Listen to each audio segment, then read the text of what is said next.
welcome to all the participants. The topic for today's session is navigating everyday conflict. Now I invite Dr. Arul to introduce today's resource person. Over to you, sir. Thank you, ma'am. Peace is not the absence of conflict. It is the ability to handle conflict by peaceful means, says Ronald Reagan. It's my privilege to introduce Dr. Preetha Menon, Assistant Professor, Selection Grade at Amrita Darshan International Center for Spiritual Studies, Amrita Vishwa Vidya Tirtham, Amritapuri Campus, Kollam.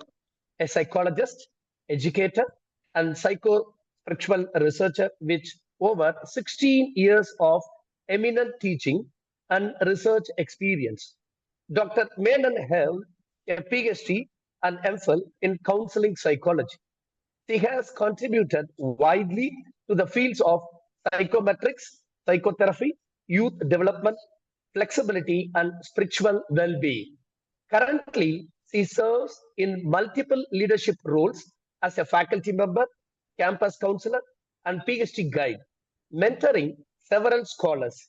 She is also the member secretary of the Institutional Human Ethics Committee at Amrita Vishwa Vidya Tirtham and continues to play a key role in academic governance, which over 35 publications in reputed international and national journals, numerous conference presentations, and collaborative research with global institutions.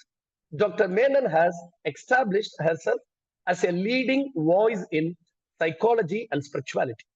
Her work extends beyond academia, and she designs and facilitates psycho-spiritual interventions and contributes to community counseling and adolescent flexible training. An eye for eye will only make the whole world blind, says Mahatma Gandhi.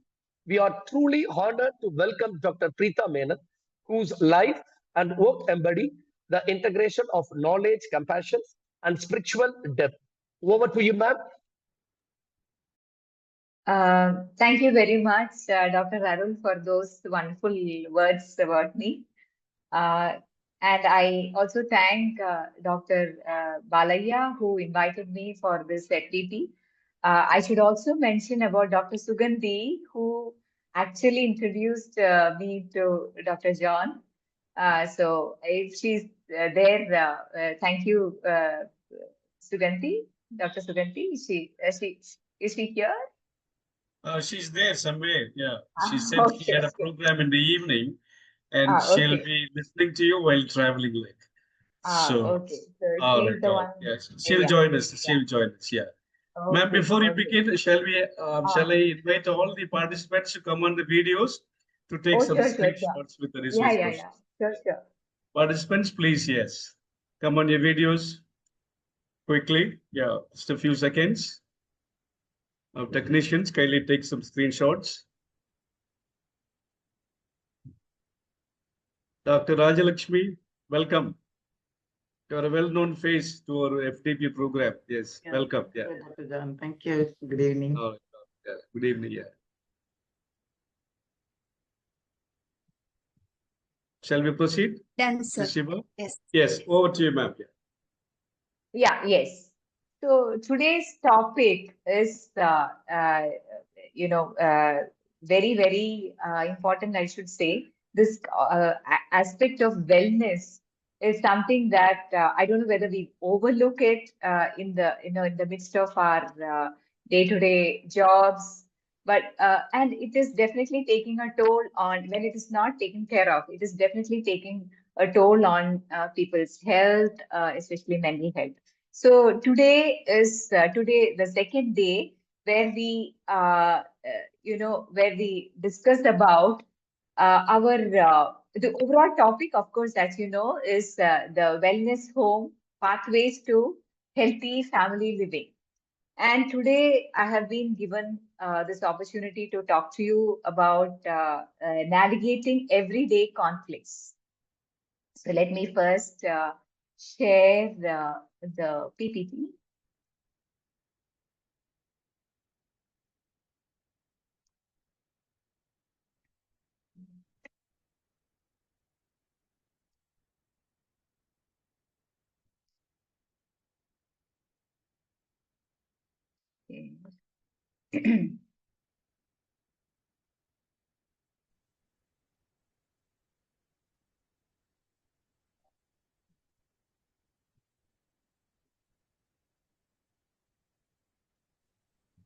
Okay. Kindly keep your PPT open, then go to the option share. Yes, yeah, like you did. Yeah, Yeah, fine, fine. yeah, It's coming. Yeah, I yeah. shared it. Sure, sure, sure, sure. Yeah. Maybe you could go on the slideshow mode. Yes. Yeah, save, save. Yeah, click it. Yeah, fine. Yeah, you're on. Yeah. Yes.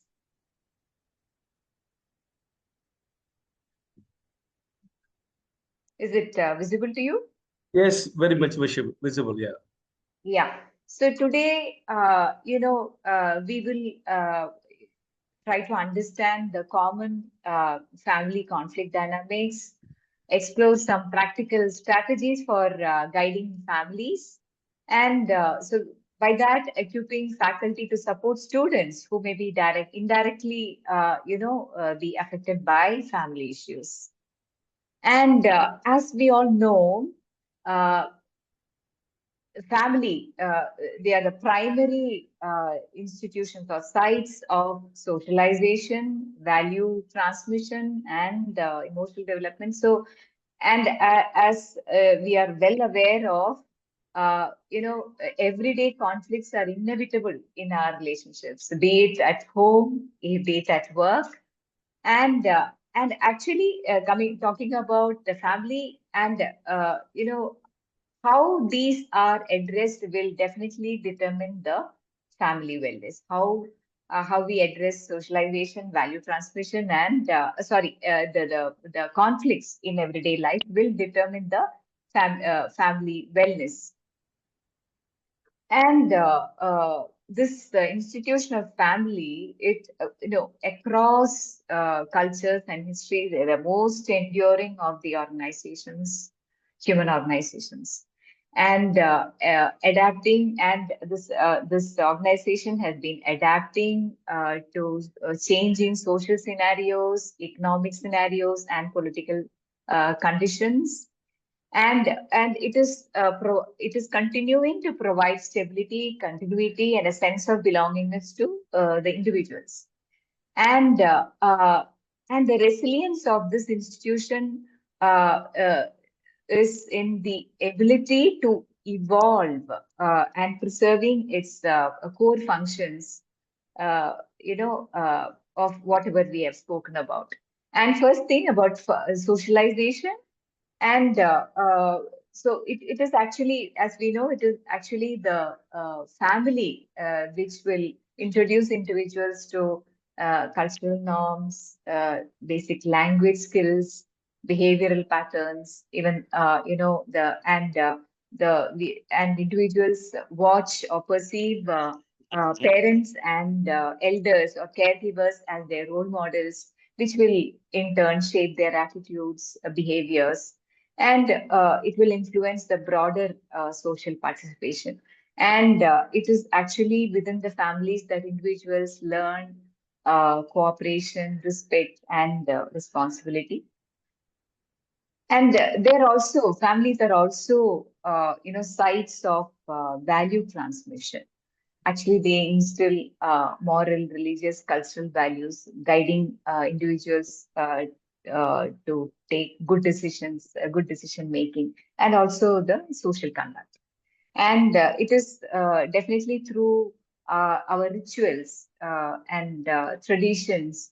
Actually, they preserve these wisdom uh, of values, and actually, the value systems create continuity and shared meaning across our generations. And of course, even the emotional development of individuals are definitely from within the family. Secured family bonds, it will bring about trust, empathy, and emotional resilience in individuals, and a safe family environment for so that the individuals can express their feelings, resolve conflicts, and develop their emotional intelligence. And individuals face a lot of stress outside socializing, and all these can affect the mental health of individuals and the emotional support. Uh, uh, the individuals receive the emotional support definitely from home, the families. So, what is this family wellness? So, it is this overall physical, emotional, social health of the family members, and that will bring about a harmony and balance within the household.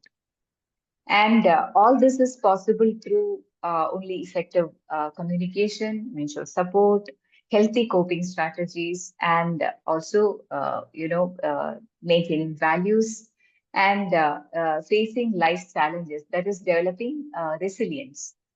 And if all goes well, whatever we spoke about, then that actually enhances the well-being, strengthens the intergenerational bonds, which will contribute positively to community and social health. And as we all know, conflicts within families are inevitable, and difference in opinion in day-to-day routines. So these can actually contribute to, I mean, it can affect the wellness of the family. And if and how individuals can manage it constructively is by open communication, empathy, trust, and mutual understanding. And if these conflicts are not handled or resolved, or if they are poorly handled, then that can actually affect the emotional wellness or wellness of the family. So basically, the root cause generally in our families for that can affect our wellness would be parenting disagreements, sibling rivalries, and in-law challenges. So there are several others, but majorly we find within families these are the aspects which can affect the family wellness. Parenting, disagreements like the difference in parenting styles, whether they are authoritative or permissive, etc. Then the role confusions between the parents, the spouses, and how it affects the children. And then, of course, the effects of stress of both the parents, some financial stress at work. So these are the common causes of stress, which can actually affect the wellness. Uh, Talking about the types of parenting styles, as we know, there are majorly four types. One is the authoritarian type of parenting, where the parent is domineering, dictatorial, would resort to punishments, and they are unresponsive also. Another one, which is permissive, parents who are too lenient, who are very, very friendly. They probably are not like parents, but they're like more friendly, uh, giving too many permissions. Another one is authoritative. Let me talk about the uninvolved one first. So uninvolved ones are those, we can call them, call it as an, uh, unparenting, or even, not at all involving. So we call it as uninvolved, where they don't bother about, their children. They give a little or very less support and guidance. So that is uninvolved. And the fourth one, authoritative, which will definitely enforce rules, but at the same time provide warmth and support. So this seems to be the ideal ones. Excuse me, madam. And The yes, difference I couldn't understand. Authoritative, this authoritarian. one, Yeah, authoritarian. authoritative, between authoritarian and authoritative. Only, yeah. Only Yeah. warmth So and support is the difference. no, actually, authoritarian is, they are dictatorial. They don't value children's No support. opinions. No support. They don't. Yes, exactly. They don't support, but at the same time, they are punitive, mostly punitive. They will see that at any cost the rules are followed, like that. No, more authoritative. Whereas authoritarian.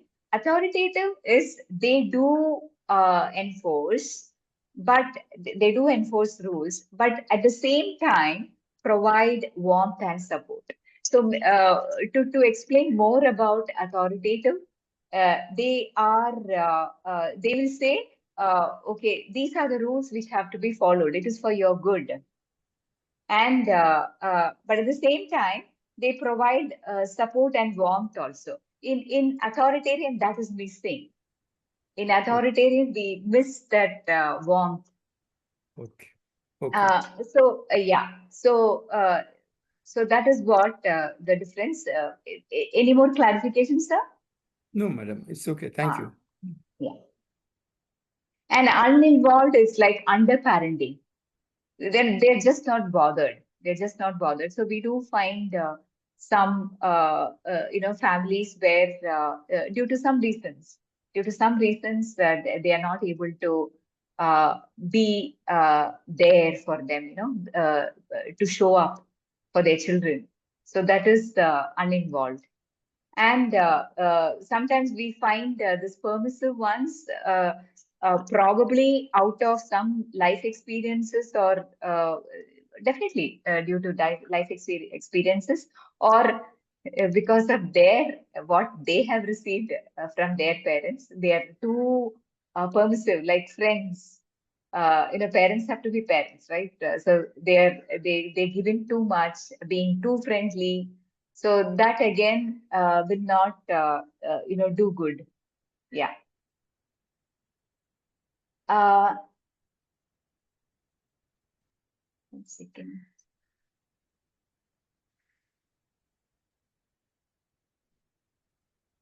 Are you seeing the?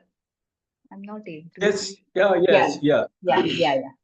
So the next one, we are talking about the parents' role confusion. So parents can be either overly harsh, or they control a lot, or they can be permissive. So the two basic types. So that can actually affect a child's behavioral development. So, for example, a child where the child is not allowed to openly talk about anything, in the sense the child, her or his friends are going with the teacher to some program, and the parents are extremely harsh. They control and not allowing the child, disciplining. One of the parents, I'm telling, one of the parents is, being very harsh, and the other parent is not doing that. One parent is, disciplining a lot, and the other parent going to the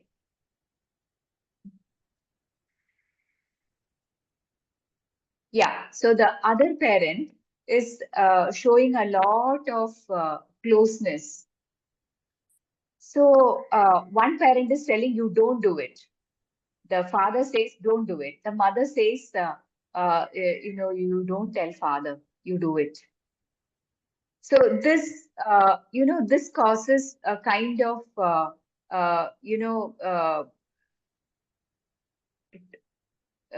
what should I say, double standards, or one is saying you do it, and the other one is saying not to do it.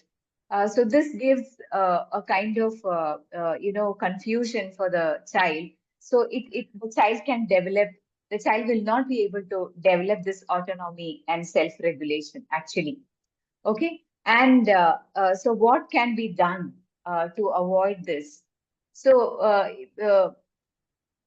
I don't know how many of you have, know about schizophrenia. Schizophrenia is a psychotic condition. The major symptoms are delusion, hallucination. It's a psychiatric condition. They are not touching. They are not in touch with the reality.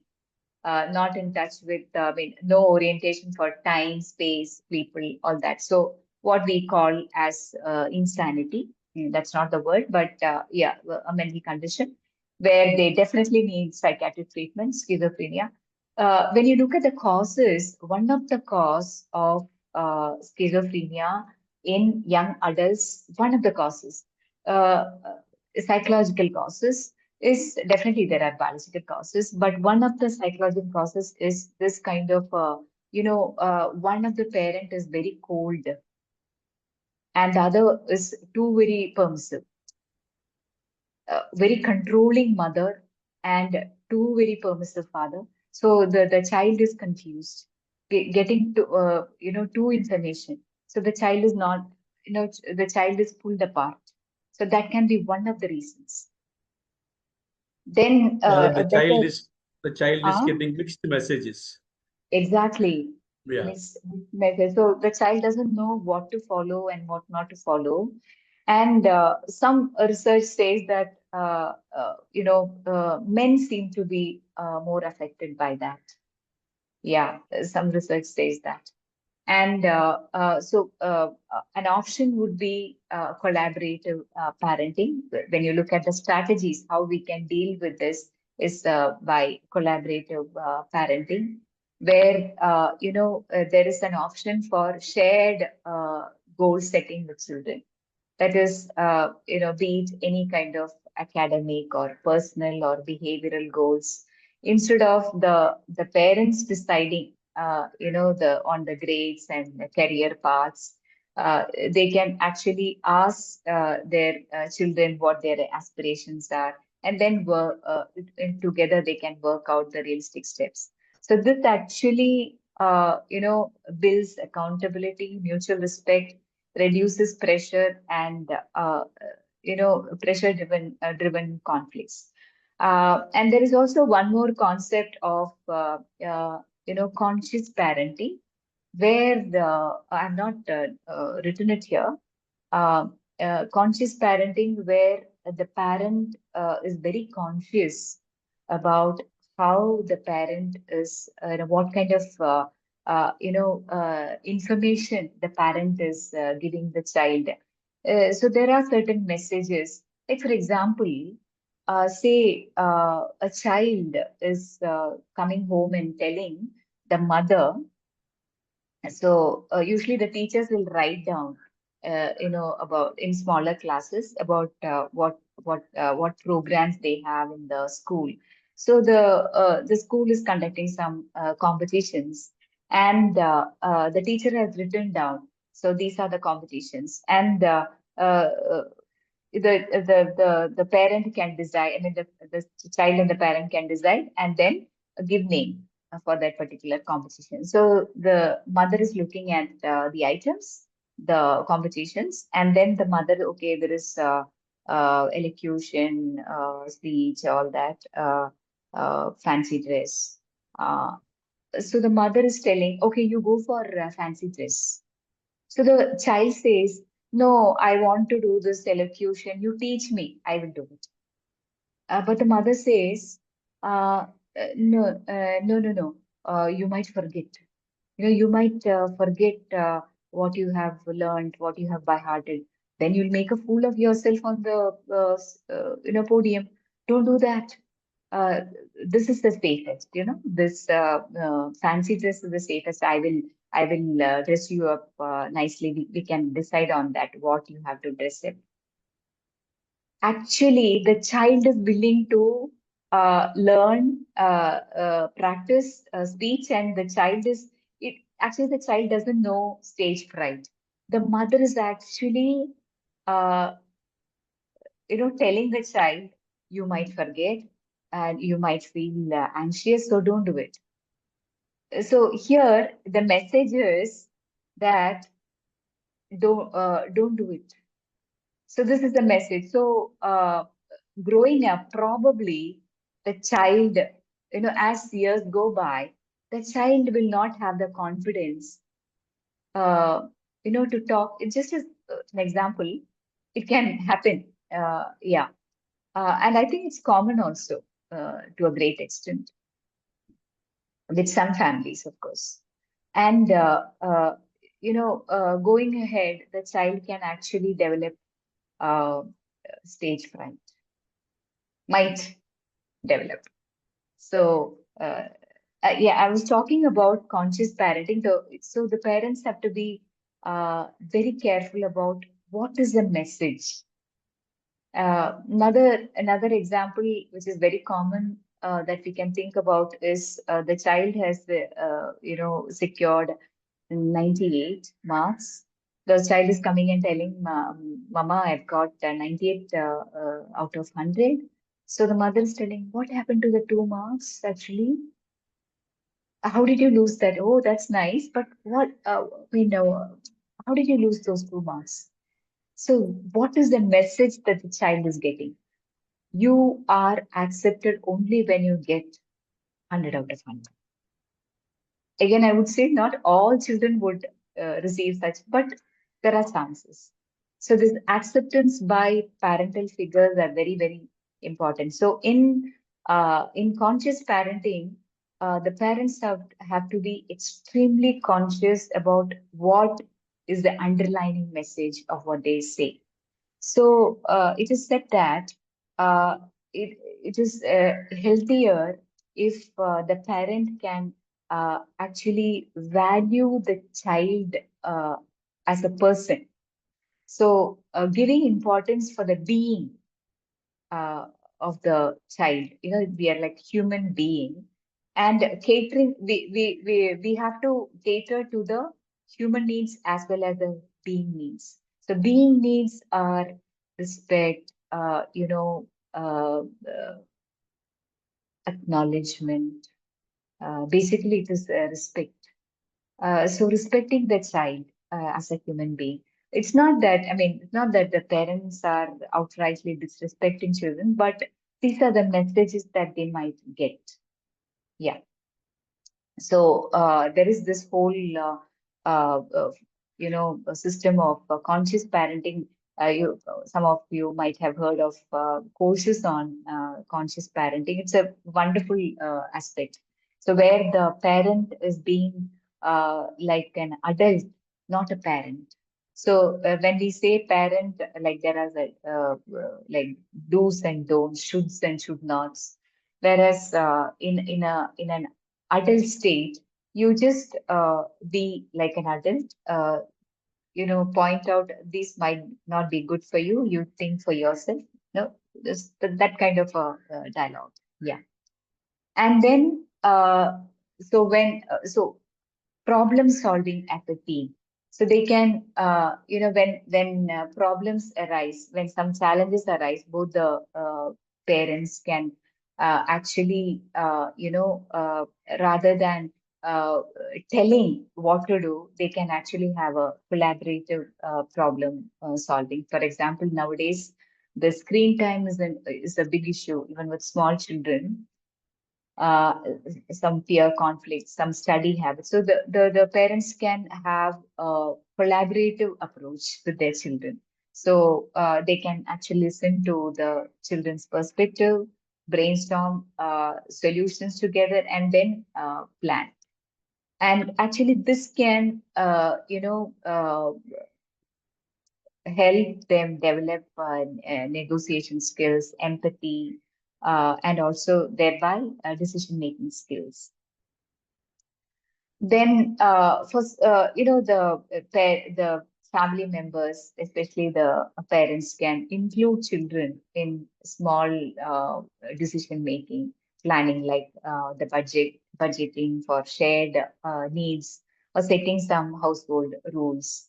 So this can actually help them develop this sense of responsibility. They will learn how to compromise. So that can actually strengthen family bonds. They'll have this shared ownership. Another aspect is something that all of us are aware of. Uh, Parents will have difference of opinion. Uh, uh, not choosing not to argue in front of the children. That's very important. Uh, so because we don't know what they get, what children will understand, we really do not know. So that can actually they might understand that okay, one is bad and the other one is good, and they might even behave like that. They might support one and not support the other one, and might go and tell no, the father is bad or mother is bad. It can affect their relationships. So in front of children, it is always better to be united, because children will actually watch that value of respect that they are giving each other. Uh, that shows the strength of the family. And of course, the difference of opinions have to be discussed, but in privacy. That is very important. And I'm a counselor of this uh, campus. I have had, especially after COVID, at COVID, during the COVID, what happened was all were at home, is it not? So it was then that these children, so this is in university college, I'm talking about college students. So they were actually watching their parents fighting. Before that, these children, they did not see, because many of them were in the uh, hostels. Engineering students were in the hostels. A lot of them from Tamil Nadu, from Andhra, from the north, students were there. So they actually got to see their parents. And we also know, when what should I say? When people stay together for a very long time, there might be some uh, conflicts. When they go to office and college, they are seeing only for very less time. And when children come home, they'll be enjoying that time. They may not be shouting at them. And another thing is, so we all know during 20 and 21, we had the online classes. So the parents are seeing these engineering students, they are having online classes, and these students, they are just switching on they are joining the classes, but then they will not open their cameras, and they are just roaming around. And especially fathers, they I mean, in some families, the fathers are getting so angry because they're paying such a huge fees, and then they find that the children are not studying. They're not studying. So, that created a lot of tension between them fighting. And also, the boys have the tendency to go out, and it is lockdown, they cannot. So, as a result, it was totally a chaotic times, the lockdown. And when they came out, when the lockdown was lifted, when they came to the college, the children were not able, they had strained relationships with their parents, and they were not able to be nice to their parents. They found out that there are problems. And one particular case where the child came and told, I did not think like this about my mother. I did not think about like this about my father, and some personal issues. So uh, so we are talking about showing unity between the parents, because the children, the growing children can be profusely affected by that. So this seeing consistency is very important because that can strengthen their trust, discipline at home. And also, conflict can be seen as something for growth. So, some households where children are taught to just follow whatever the parents are telling or elders are telling. So they learn to just avoid disagreeing. So that is actually not right. So the better would be to talk about it and resolve the issues. So healthy debates, why it is right and why it is wrong. So there are immense opportunities in our Indian household at the time of festivals, food choices, all that to help children to learn conflict and understand that conflicts are natural and having some respectful disagreements. Parents teach children resilience, empathy, and the value of harmony, even in diversity. So the father telling, so I disagree with your mother, but she has a point. It is for definitely for the full family. You may not like this particular thing, but it is for the family. So such things, and also Is it a respectful disagreement? yes, A respectful disagreement. Yeah, it can be. Yeah. So when it is good that we follow the mother because she has a point in it. Though I disagree, but there is a point. I can see the point. No, and yes, sir. Anything more?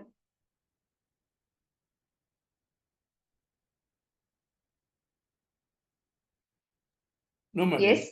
No, madam. You're asking? Yeah. Okay. Okay. Then another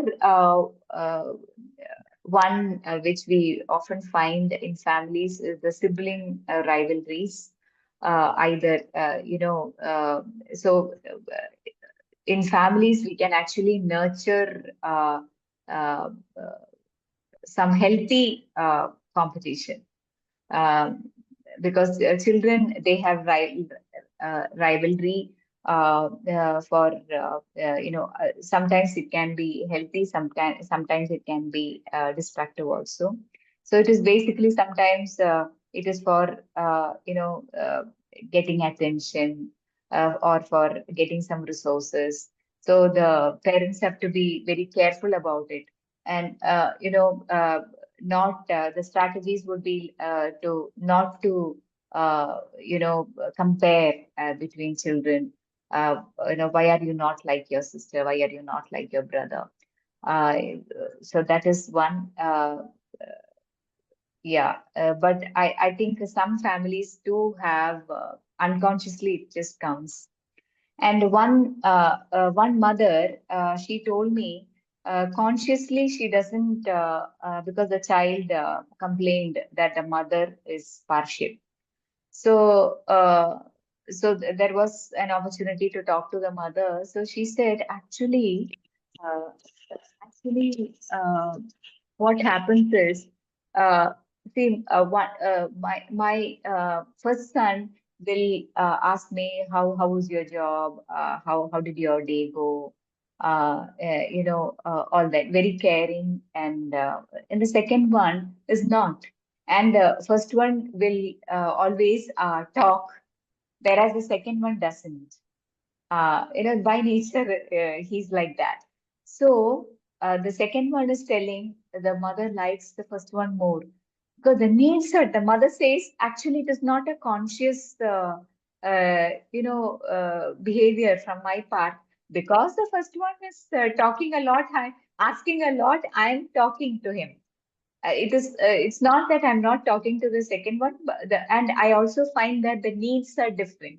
So this is slightly confusing for the parents also because each one is different. But of course, we have to be very careful dealing with children and encouraging cooperation.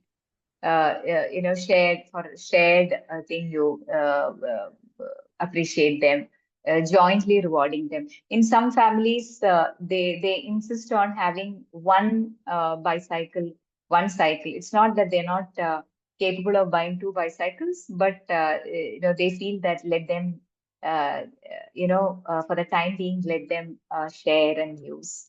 Let them learn this. Okay, for some time he will use the other, and for the rest of the time the other child will use, so that they will learn this. But whereas in some families they would buy two to avoid fights. Yeah, as parents we know. And teaching some conflict resolution by role play, asking how did you feel when your brother said this. So if the same thing is told to you, how will you feel? So that can be an option. And also, uh, using some I statements. So the mother can say that I felt, I did not like what you said. So that I statements can be there rather than showing anger. That I statements can be there, and even the child should be encouraged. Children should be encouraged to say, "I am not liking this for these reasons." So, another thing is, so I was telling you about the one child complaining that the mother is partial. So this can happen, So giving the child individual, each child should be given. Being parents, the parents will know how each child is, and giving that space and time and individual attention is very important. And so we also know that from our life experiences, many times we remember, we most often remember some negative feelings rather than positive ones, is it not? So negative ones have a lot of, weightage. So we have to be careful about that also.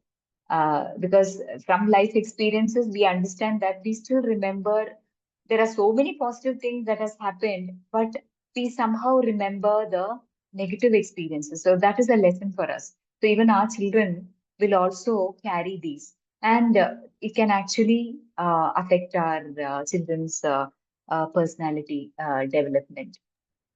So from a faculty point of view, Excuse me. yeah. Can you give me a few samples for this individual attention, please? Individual attention. Yes. So, as I told you, two children in the same household will be different, is it not? Yes, I'm yes. talking, yeah, yeah. So, depending on the child's, only the parents will know, depending on the child. So, this is for, I'm talking about from the parents' point of view, the faculty members who are also parents.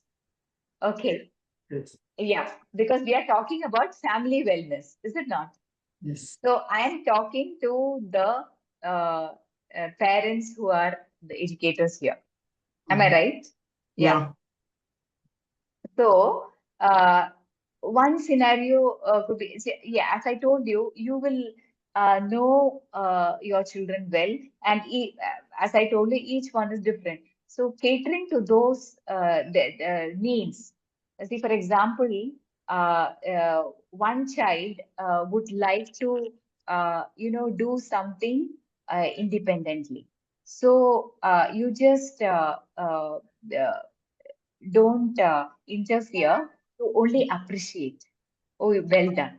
Whereas the other one, he or she will need some, some kind of support. Okay, Mama, what should I do next? So do this. That kind of a support, and also appreciate. So that way, you are We catering have to to just an balance. example. Ah, We have to balance, sorry. right?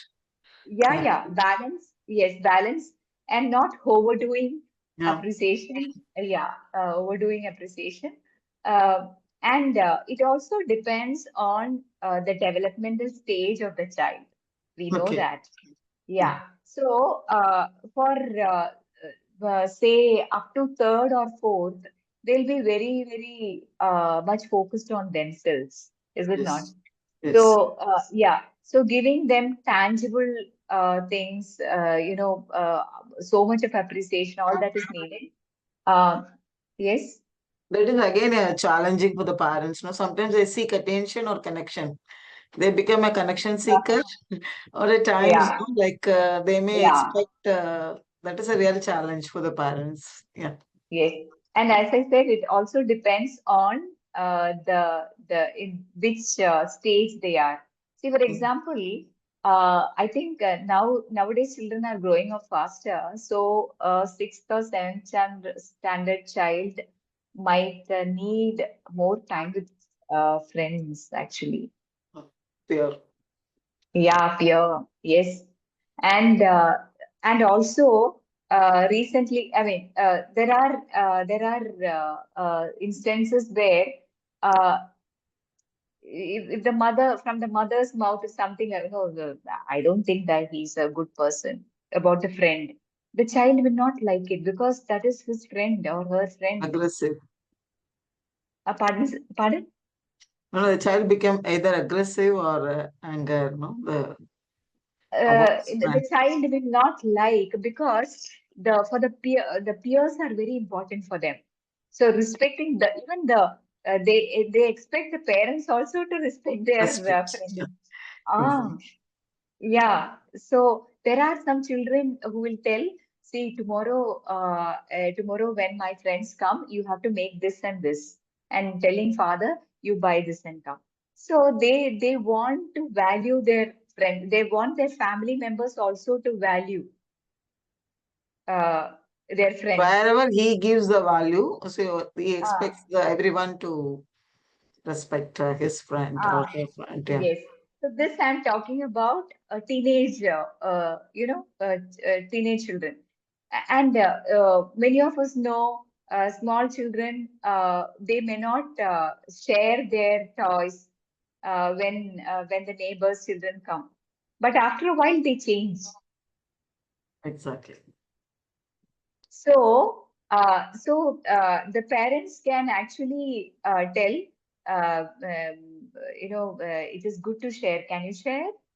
If the child is not willing, we cannot force so much Can we ask the also. reason also? Can we ask the reason to the child? Like what is making you? Yeah. Whatever works, yes, Yeah. whatever works. But I'm talking about their developmental stage where they still have not developed that socialization. Exactly. Okay. Got it. So yeah, so the child will feel very bad if the parent is going to pull the toy and give it to that child. That cannot be done. So that way you are disrespecting the child, no, because the child is still in that stage. After a while, the child will change. Yeah. Thank you. Thank you so much. Yeah, so just yeah. So nowadays we also have, and uh, from the faculty point of view, we can actually even in college students we can see the signs of distress, aggression, attention seeking. No, as teachers we know, and the manifestations are varied and we can have we can even suggest workshops for parents for student counseling, all that, and parenting workshops are there. I mean, nowadays we do have parenting workshop, that also is good.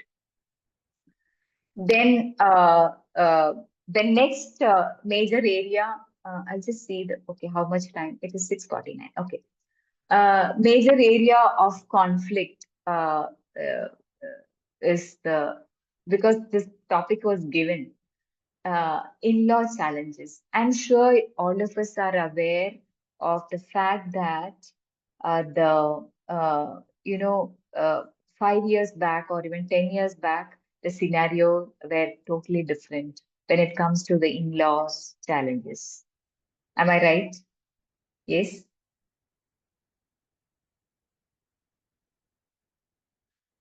Could you hear me? Yes, Partially yes, agreed, yeah. ma'am. because there is no comparison. We know our parents or our elders have, told us how they have suffered and things like that. But now scenario is different, but largely we do have this conflict. Definitely, we do have conflicts.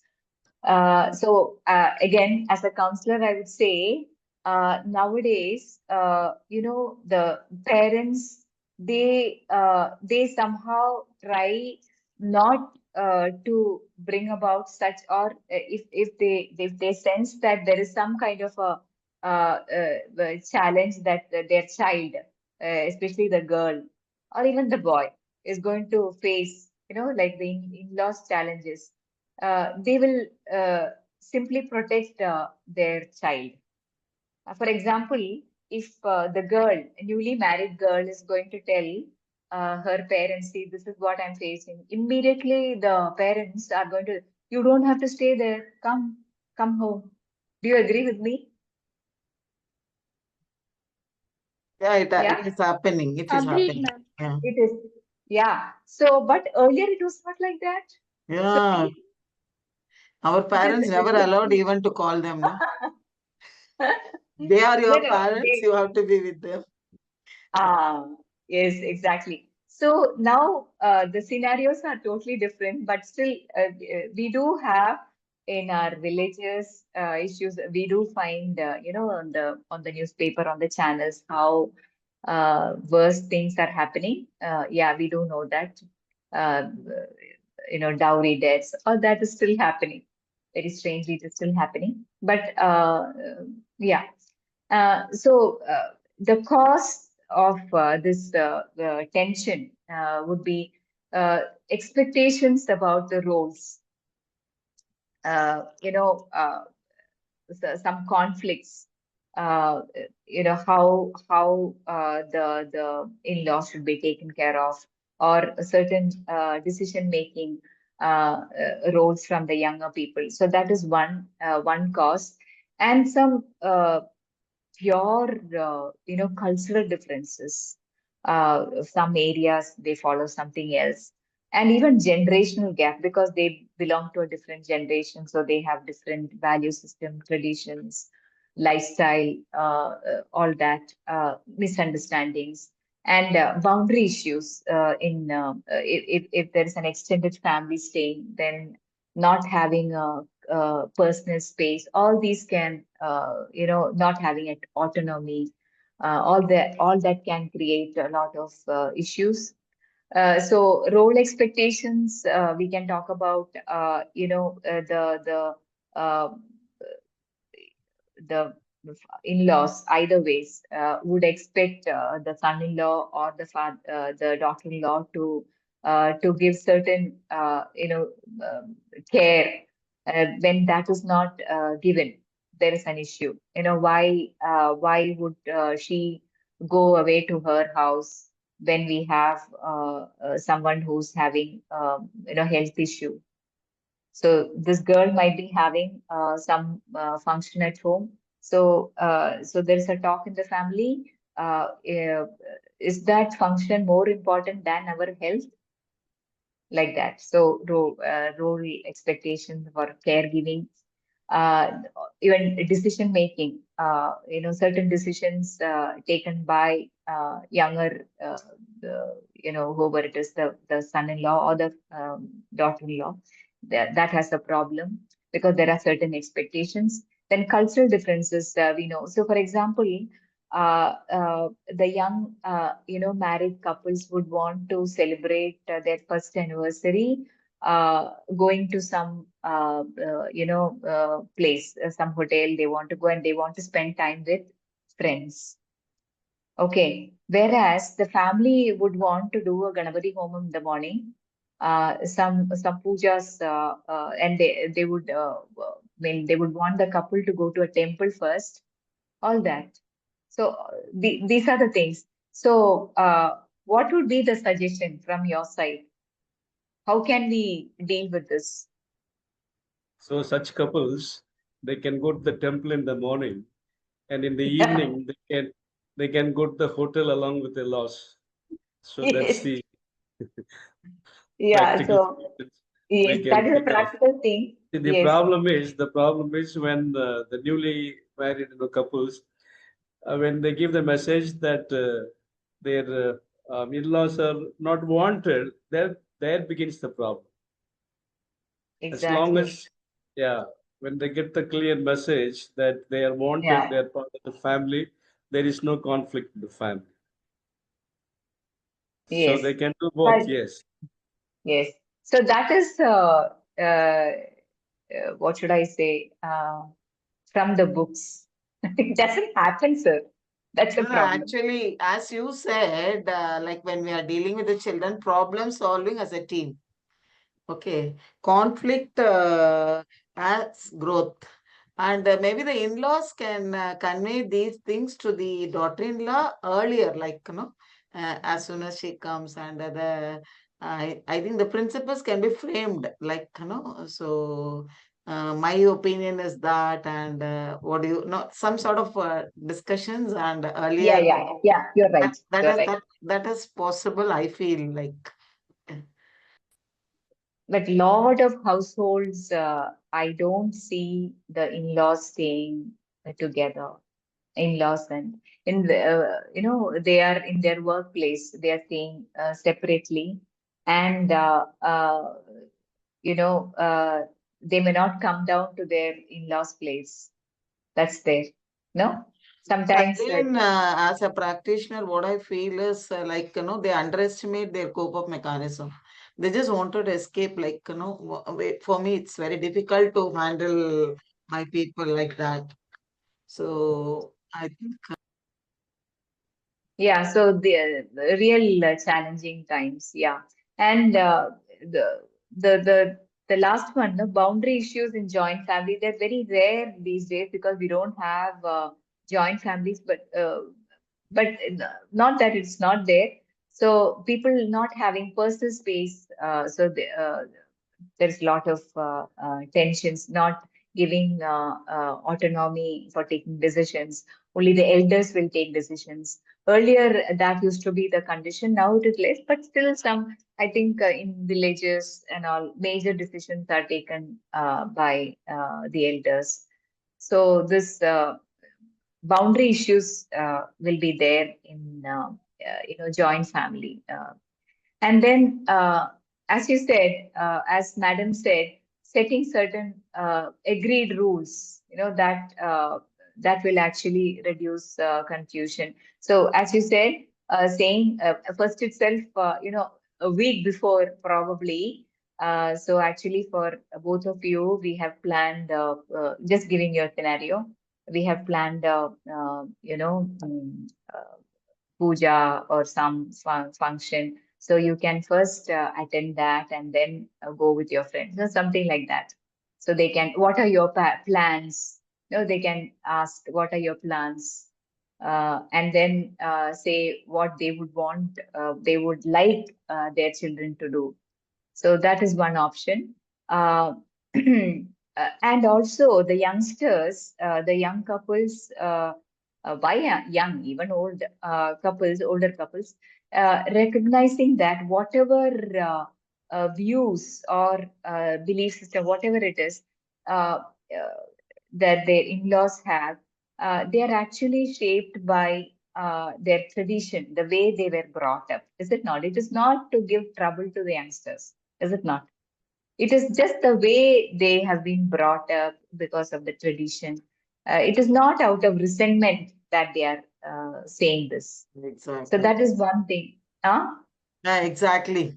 Maybe Yeah. resentment, the way So, they brought up and their own faith or belief system, things yeah, have to be considered. yeah. Yeah, and another strategy that we very often find now among young couples is this having the same solution. Like for example, showing solidarity. Both they are united in their decision. For example, if the young this girl if she wants to continue her higher education, So but the boy's family or the girl's family, whichever it is, they are saying, no, no, she's already 30, she should go family way. Now let her not go for higher studies right now. Anyway, she has done the PG. Why study again? She can think about it later. Let her go family way. Then the then the husband, the girl's husband saying, no, no, no, it is better that she studies now. Uh, uh, I feel that that is the best thing. So if they are united, that is a solution. So so there is a balance. So when both of them are united in that decision, that actually works. That's another one. Yeah. Madam, And it rarely happens. yeah, It rarely happens. It is yeah, rarely yeah. happens. Either Yes, side they have to this one. yeah. So many of us, United. for Yeah. example, my own experience, I would say it is definitely my husband's support that I continued my studies after 10 years of my marriage, after my marriage. After 10 years, actually, it is definitely, I mean, even that also needs support, no? So there were disagreements. Why at this age? So that's another question. Why at this age? She should have studied long back, then soon after the marriage. Why now? Maybe So you would have got a strong reason, no? Ma'am, Like, one valid point over here, it wouldn't be the co-partner or the spouse who is going to deny at any point. It would always be the external factor, someone outside the family who will be bullying us, especially when it comes to a woman's higher education or career growth. I hope many women people in this forum admit that. As you mentioned, why at this age? I abide with ma'am now. Currently, as you told, after 10 years, your husband supported. It's the same with me. After my 10 years of my marriage, it's currently now oh, only I'm pursuing my PhD. Without my husband, I can't do it. But how is the exactly. opponent looking? Be it my father or my own family, my father or my mother or my father's sisters, my aunts. Why at this age? Already you're earning well. Why you want to do it? It's always the external factor who wants to put your energy down. So what my husband says is, don't give your years. You just concentrate on your goal. That is what is mandatorily important. Morning, me and my husband had a discussion. If a man puts 10% of it input in his career growth, a woman has to put 50% to showcase her growth or development. Still, we are in that phase talking things. Thank A you. lot of people. Yeah. Yes. Go ahead, ma'am. Yeah. Any doubts, sir? Okay.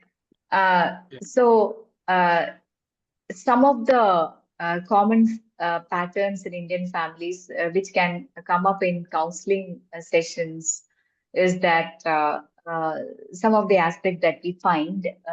One is uh, families will not talk openly just to, avoid tension. They will just keep quiet.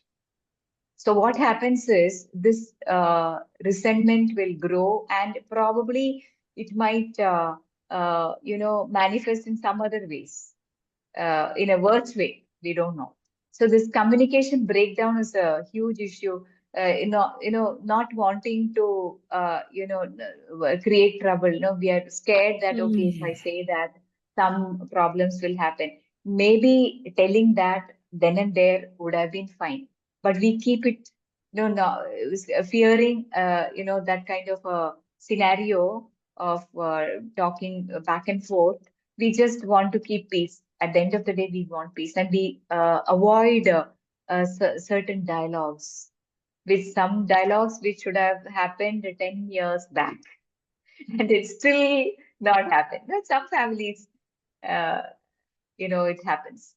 And certain and some other, in counseling sessions, we can even hear some financial disputes which has happened long back, like joint family setting, this conflict about shared experiences, or some kind of an inheritance, or difference in priorities for spending. No, where that person gave away so much of our land, and even I am, even my part is there, but he did not take my permission. No, lot of things. And of course, the gender roles and power struggles will definitely be there. Yeah, like traditional expectations about how an authority should be, then household duties only women should do, or only men should, do these things. Like that. I'm not just supporting women. Men these days are also facing lot of issues, especially the youngsters. Again, I'm talking from the perspective of the youngsters now, because I'm seeing, men, 25, 26 years, someone who got married recently, he's 27. Um, but, the girl is taking a lot of, in the sense, the not allowing him to talk, because this boy is slightly, what should I say, quite respectful towards women. Maybe his upbringing, probably he's not assertive. Because of that, he's finding it difficult to talk openly. Uh, uh, and decision making is all done by her parents, and her, such things happen. And also, when he's expressing a sadness, telling that, why you are a man, why are you sad? You are crying, you're a man, why are you crying? Such Yes. things. Yeah. Yeah. Men's So mental health is very important. Men's very mental important. health, it's a trauma of the unborn child, this men's mental health is one of the What is that, madam? Trauma of? trauma of the unborn child. What is that? Yeah, I'm just writing it. Okay. Yeah, it's men has a stress in his seed. Stress? Yeah, stress in his seed. Ah. So Okay, that way. Okay, okay, okay. Yeah, that yeah. way, so Okay, now that I'm working okay. more on men's mental health Wonderful. because he Because never they are express, unheard. like women, men is not Exactly, expressing. exactly. I I have would, a lot of personal experience, like men comes and remove his shirt and showed me. I was shocked. Then he said, my wife did it last night. But my wife is wow. feeling like now I'm unable to share it with my friends or with my mother or others. No, he's not able to express it.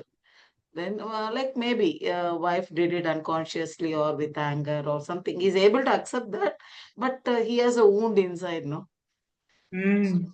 men, no, really. Again, it is a, traditional role, that men should be providers. Men should not express their emotions. No, being a man, they have to be strong. Things That's the like that. heart attack is more, no, in men because they don't express and they feel lonely also at times. So I found a lot of things in my research. Wonderful, Yeah, wonderful, madam. I will fully support you. Yeah, I agree with you. Yes. yeah, everyone knows, but at times, no, they are not able to bear certain things, maybe because of their unmet needs and other things. Mm, mm, mm. Right. Yeah. And see, the expressions, the manifestations or the expressions are different for both the sexes, no? So when men are showing anger, the reason is different. When women showing anger and men showing anger, it's different. Anyway, we will not get into that. So anything more you would want to share here? So these are the scenarios that we very often, find in counseling uh, sessions actually. So what you know from a counseling point of view, what we can actually work on is the basic communication. So because there is a communication breakdown. So not the communication should be in such a way that individuals own whatever they say rather than blame. It is because of you, or it is because of you that happened. So individuals can own whatever they're feeling. They say, I felt bad because it happened like this. So they can take the responsibility. I messages are much more better. I did not feel good when you said this. So even see, as a as an intern, I used to watch. I mean, weekly twice we used to go to the family court. So the counselors there, they will ask us. I mean, they will provide us some space to sit and watch the cases. So after the session, the counselor was telling, in some cases. So there was a particular case which was, the counselor was talking first to the woman, then to the man, and then both of them together. So after that, the counselor was telling, in some cases, even fight is also healthy. Not talking is unhealthy. Not talking to each other is very unhealthy. At least in fights, they are talking to each other. Even such situations are also there. Yeah, at least fight is there. So some interaction is there. That is what the counselor was telling. Yeah. Then in financial disputes, having transparent budgeting and joint decision making, so that will create fairness. So these are the one of the take. This is one of the takeaway. The another one, to deal with gender roles and power struggles.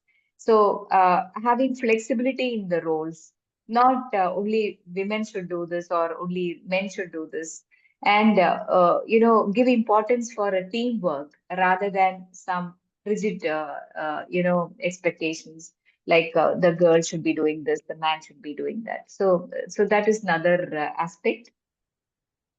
So the role of a faculty, what happens is many times, uh, I don't know whether St. Joseph, sorry, college has uh, you know counseling being offered to the students in the department. Yes, ma'am.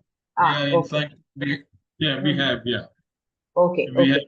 So, personal yeah. counseling for the department students. Also, we have Oh, three others. permanent students counselors to take care Okay. of the students. Like, yeah. Okay, wonderful. So many times, in Amrita, there are, I mean, the name is given as counselors. They're not actually uh, counselors as we talk about, but just listen to the students. And those counselors so each counselor will have 20 students under that particular faculty. And if at all there are some issues which have to be referred to a counselor, to me, they will refer like that. But there are certain cases where the class counselor is enough, because maybe it is just a matter of talking to the teacher and just having a clarity. That's enough. So what I'm trying to tell you is, many times the students are comfortable talking to their teachers, and very often the teachers will be the first ones who will hear about some personal issues, some issues of their parents, like alcoholism, family fights. The children may not be expressing it at home. They might come and tell to their teachers in some cases. So what the faculty members can do is listen to the students very empathetically, and if they are going to talk about their parents, uh, not taking sides. Okay, your mother is right, or your father is right, or your mother was wrong, your father was wrong. No, just don't take such sides. You can listen empathetically and just let the student talk. And if the faculty feels that the student needs professional counseling referral, please do that. And there are Ma'am, certain, yeah, ma'am, yes, yes, probably yes, you can make yes, your closing statements before we take up some questions. yes, yes, sir. You can make your closing statements Uh-huh. before we take up some questions. The participants may have some questions. Okay, okay. I thought it is after this. I have just two more slides. That's all. You can, Yeah, yes, go ahead. please go ahead. Please go ahead. Go ahead, go ahead. Yeah. No, you kindly complete your presentation, then we can go for Ah, yeah, yeah, couple of questions. yeah. Yeah. So again, I'm just repeating. Some do's are providing these students some non-judgmental space so that they will share whatever they want to say, and maintaining neutrality, not taking sides of the family members, and if needed, arranging for a referral counseling. Yeah, and the don'ts are just saying no, you are just thinking like that, there is no problem. No, just denying their problem, or telling them no, you are just thinking, the not acknowledging what they are going through. And even giving some quick solutions, that also should not be done.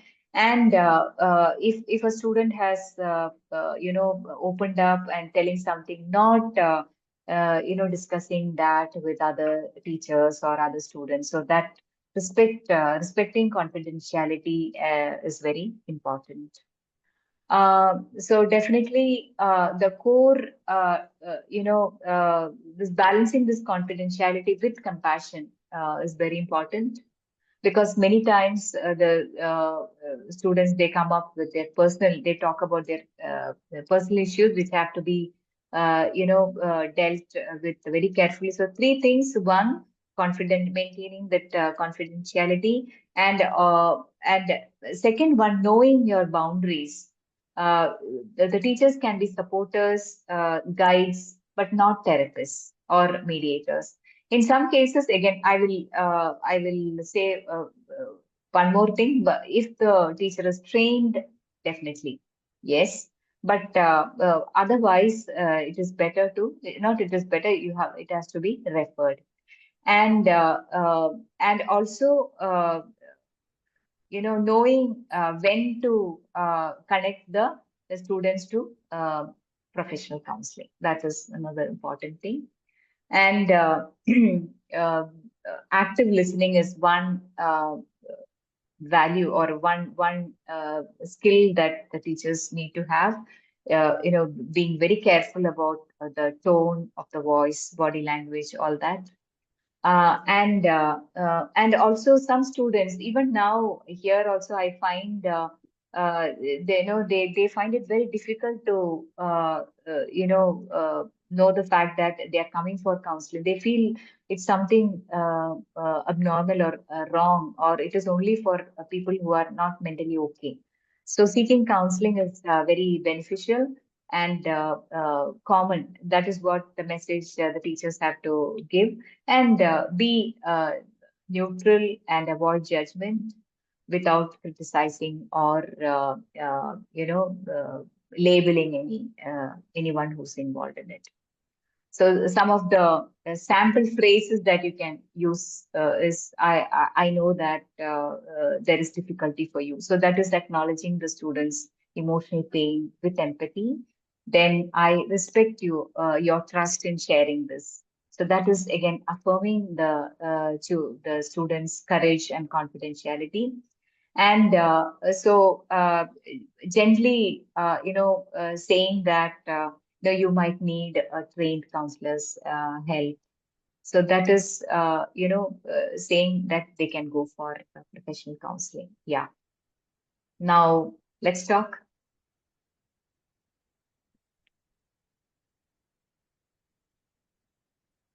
So doctor may be able to take up a couple of questions only because we are running short of time.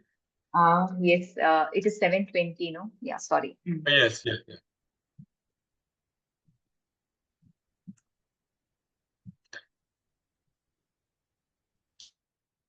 Ma'am, thank you, ma'am. There is a question in the chat box.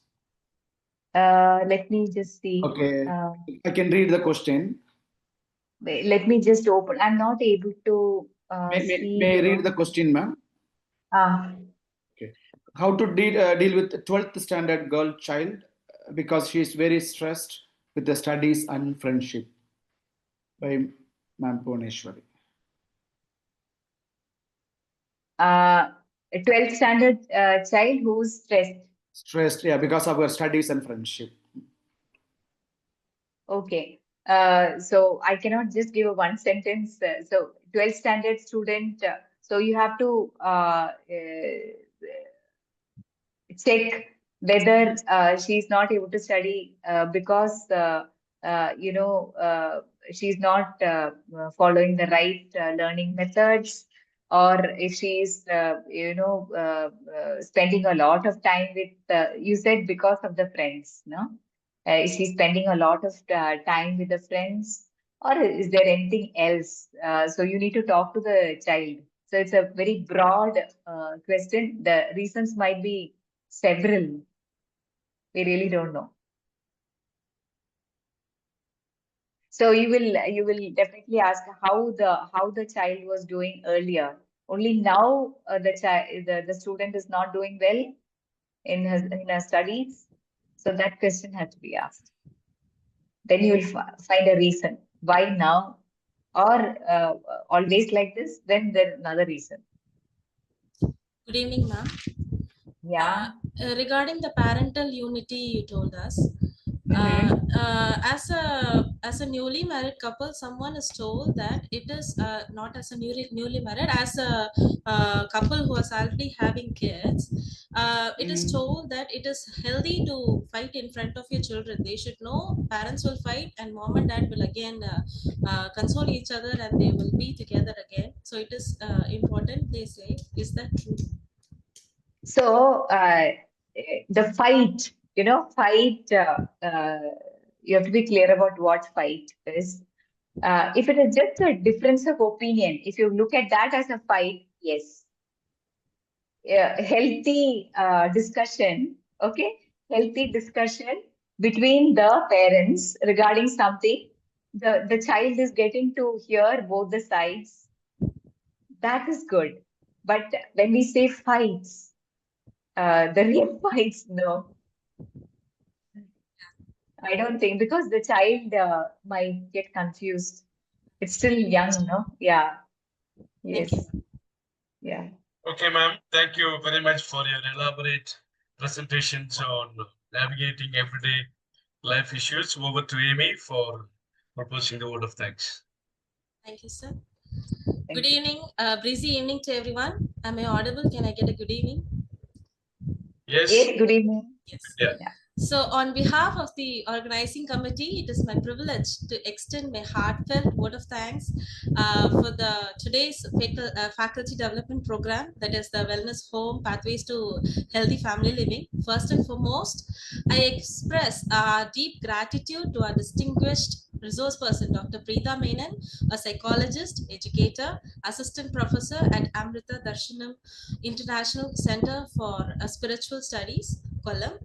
Thank you, ma'am, for your enlightening session and for sharing your insight on navigating everyday conflicts, which is very much essential. You did not just share the session just like that. You spoke with each one of us, or I'm representing the whole group. Here, daughters are here, sons are here, father-in-laws are here, mother-in-laws are here, mothers are here, fathers are here. So you spoke on every perspective. Every one of us understood how to navigate everyday's conflict, and the session also offered us valuable guidance as faculty, reminding us our roles, the do's and don'ts to follow, and the importance of balancing confidentiality with compassionate intervention in supporting our students and their families. I also extend our sincere thanks to our respected management, our respected head of the department, faculty members, and the organizing team for their support in making this online session possible. A special word of thanks to our participants, faculty, scholars, and learners from across regions for your active presence and engagement on this virtual platform. With that, we conclude today's session with gratitude at our hearts and inspiration to carry forward these learnings into our lives and work. Thank you all. Have a good night.